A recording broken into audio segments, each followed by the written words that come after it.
One unit لگتا ہے. جتنی anti one unit movement Sindh میں ہے وہ پوری کی پوری سیکولر لبرل پروگریسو ہے. کون لوگ ہیں؟ جی ایم سید ہے, شیخ ایاز ہے, صوبو گیان چندانی ہے, ابراہیم جویو ہے, سراج الحق میمن ہے, تاجل بیوس ہے, استاد بخاری ہے, رشید, میں کتنے نام لوں, شام ختم ہو جائے گی اگر میں صرف نام گننا شروع کروں.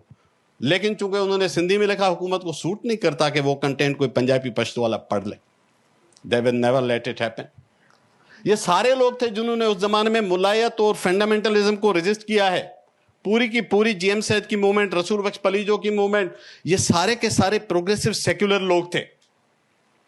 تو یہاں سے نرچر ہوئی ہے سندھ کی نیشنلسٹ رائٹس کی موومنٹ. وہ ساری پروگریسو لبرل ہے, وہ چاہے سندھ کے لیفٹ کے مارکسسٹ ہوں, چاہے سندھ کے پروگریسو نیشنلسٹ ہوں, ٹو دا ایکسٹینٹ کہ مولانا عزیز اللہ بویو جیسے سندھ ساگر پارٹی بنانے والے, عبید اللہ سندھی کے فالوورز جو سندھی مولوی بھی ہے, مولانا صادق کھڈے والا بھی, کتنے ان کے نام, وہ سارے پروگریسو تھے. حافظ نظامانی آج بھی شاعر ہے, بدین میں بیٹھا ہوا ہے, جو کہتا ہے کہ کوئی رحمان کی جانب, کوئی بھگوان کی جانب, میرا سجدہ اسی کو ہے جو ہے انسان کی جانب. مولوی ہے, حافظ ہے, ابھی بیٹھا ہے بدین میں. یہ وہ لوگ ہیں جو سندھ کے آئیکن سے. یہ ہے وہ سندھ کا لٹریچر, یہ ہے سندھ کی موومنٹ. یہ کہاں سے پیدا ہوتے ہیں, یہ فیکٹری کہاں لگی ہوئی ہے؟ یہ سندھ میں نہیں ہے, سندھ سے کم 1500 کلومیٹر دور ہے یہ فیکٹری, جہاں سے یہ پیدا ہوتے ہیں, جہاں سے ان کے بیج وہاں پہ جاتا ہے.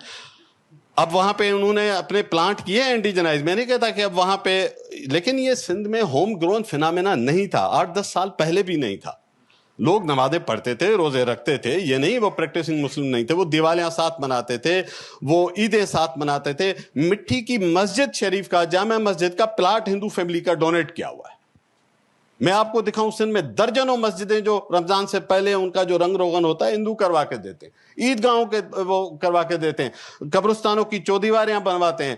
اسی طرح مسلم وائس ورثہ کرتے ہیں. انہوں نے کہا, بتایا, جیسے تھرپارکر میں آؤٹ آف ریسپیکٹ کوئی گائے ذبح نہیں کرتا تھا, ابھی بھی نہیں کرتا. ہاں کچھ پلانٹیڈ لوگوں کی مدد سے کرائی گئی ہیں, یہ بھی ہمیں پتہ ہے. تو یہ سرہندی, یہ میاں مٹھو, یہ کہاں کے پیٹرنائزڈ ہے؟ کیا سندھیوں کو نہیں پتا؟ کیا سندھ کے لوگوں کو نہیں پتا یہ کہاں موجود ہو کے اگلی صفوں میں بیٹھتے ہیں؟ کون ہیں یہ لوگ؟ سیاسی کارکن لاٹھی رکھتا ہے, اگلے دن غائب ہو جاتا ہے, اس کی لاش نہیں ملتی 2-2 سال تک. اور یہ جناب کورٹوں کے باہر آتے ہیں, دن آتے, 20-20 ویگوز میں آتے ہیں, کلاشن کوفز لے آتے ہیں, قانون ہاتھ نہیں لگاتا. کیوں بھائی؟ کہاں سے آئے ہیں یہ لوگ؟ کس نے پالا ہے ان کو؟ یہ ہے وہ پیٹرنائزڈ اسٹرکچر جس کی بات کر رہی تھی اورائلیا, ٹھیک کہتی ہے. یہ آج کی اسٹیٹ ساتھ تھوڑی کھڑی ہے, اسٹیٹ نے نہ صرف ساتھ کھڑی ہے, اسٹیٹ نے بنایا ہے, پالا ہے ان کو. اس کی وجہ سے یہ اتنے پاورفل ہو گئے, ورنہ سندھ کے لوگ ان کو راستوں پہ گھسیٹیں. اتنی طاقت ہے سندھ کے اندر. ایک کرمنل گینگ ہے جو کہ قتل کر کے نعرے مارتا ہے, ہیڈ منی رکھ رہے ہیں. یہ 21ویں صدی میں اس ملک کی, آپ کو احساس ہے یہ دنیا بھر میں new York Times, Washington Times میں جب یہ پوسٹ میں خبریں چھپیں گی, اس ملک کی کیا عزت رہے گی کہ ایک بندہ کھڑا ہے اسٹیٹ پہ عمر کوٹ کے چوراہے پہ سر عام ہیڈ منی رکھ رہا ہے. اس ملک میں نیشنل ایکشن پلان بنا ہوا ہے, اس ملک میں آپریشن ارب الغضب چلتا ہے, پتہ نہیں کتنے آپریشن چلتے ہیں. سیاسی کارکن ہل نہیں سکتا, آپ پریس کلب پہ بجلی کے بلوں کے خلاف مظاہرہ نہیں کر سکتے. اس ملک میں دہشت گردی کا ایکٹ لگ جاتا ہے, وہ جناب 50 لاکھ کی ہیڈ منی رکھ رہا ہے, وہ محفوظ ہے, اس کو کوئی نہیں کہتا. کیوں؟ کہاں سے ہیں یہ لوگ؟ یہ وہ لوگ ہیں جو پیٹرنائزڈ ہیں. ان کو آپ ان کی دست شفقت اٹھا لیں, یہاں والے جو یہاں سے ان کو دست شفقت فراہم کرتے ہیں. ان کی کوئی اونرشپ نہیں ہے, ان کی کوئی ریسپیکٹ نہیں ہے. سندھ تمام مذاہب کو ریسپیکٹ کرتا ہے. سندھ کا جو سیکولر مزاج ہے وہ تمام مذاہب کی عزت میں ہے. جسے شاہ لطیف نے کہا تھا, عالم سب آباد کریں, سارے جہان آباد ہوں. یہ وہ میسج تھا جو ریئل ٹرمز میں سیکولر اور ریئل ٹرمز سے پروگریسو سندھ کا ہے. میں کچھ چیزیں کوئکلی کہوں گا, ٹائم کم ہے. یہ ڈارک ایجز کے یورپ کا زمانہ نہیں ہے کہ چرچ بیٹھ کے زندہ جلائے لوگوں کو, برونو کو زندہ جلا دے, ہائپیشیا کو زندہ جلا دے, انٹیلیجنس بیچتی پھرے کہ معافی نامہ میرے معرفت لو, اتنے پیسے دو. یہ جو چرچ کرتی تھی, انہوں نے یہ چرچ والا یورپین ڈارک ایجز والا سسٹم یہاں نافذ کیا ہوا.